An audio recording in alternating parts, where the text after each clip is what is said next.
Welcome to this presentation on how to write the CIPD Level 5 questions for 5OS02 assessment for 2024 to 25. You can visit our website by clicking on link provided in comment sections or chat with us on WhatsApp on clicking link to get best expert help. You will find how to write this question in this video. Kindly subscribe us to and message us on. This session explores the key differences between facilitating a live online learning activity and facilitating a face-to-face learning activity. While both methods aim to support learning transfer, engagement, and capability development, they require different approaches from both the facilitator and the learner. In a live online environment, success depends heavily on technology, clear structure, and intentional interaction, because body language and spontaneous discussion can be harder to manage.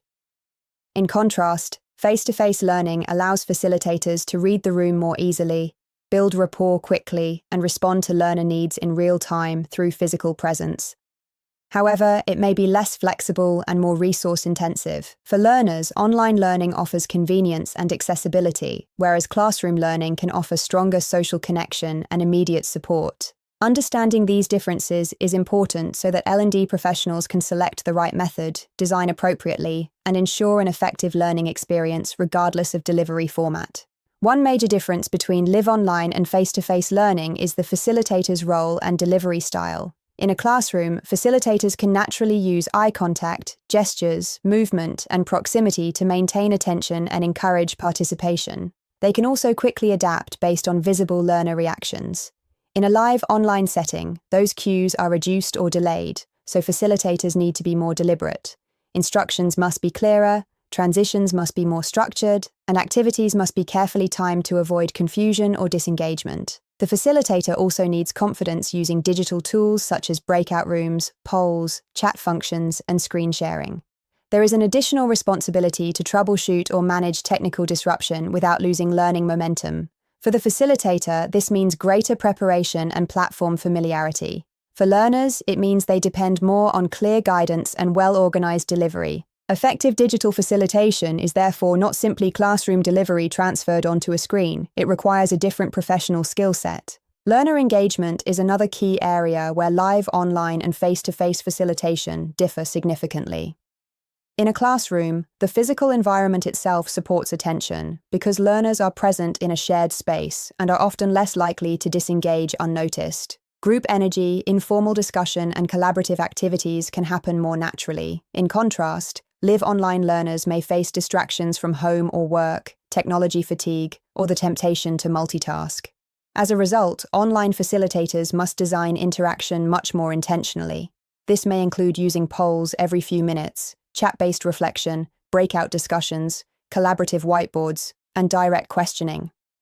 For learners, this can feel more structured, but also more demanding if the pace is too intense. It is also important to create psychological safety, as some learners may feel less confident speaking online or may hesitate to appear on camera. The implication is that engagement cannot be assumed in either environment. It must be designed and facilitated in ways that suit the delivery format. Communication and feedback work differently in online and face-to-face environments, with important implications for learning support. In a face-to-face session, facilitators can often identify confusion, boredom, or enthusiasm through facial expressions, posture, and informal comments. This allows them to adjust pace or explanation immediately. In live online learning, these signals are often weaker because cameras may be off, microphones muted, or screen delays present. Facilitators therefore need to use deliberate checking methods, such as asking learners to respond in chat, complete quick quizzes, or use reaction icons.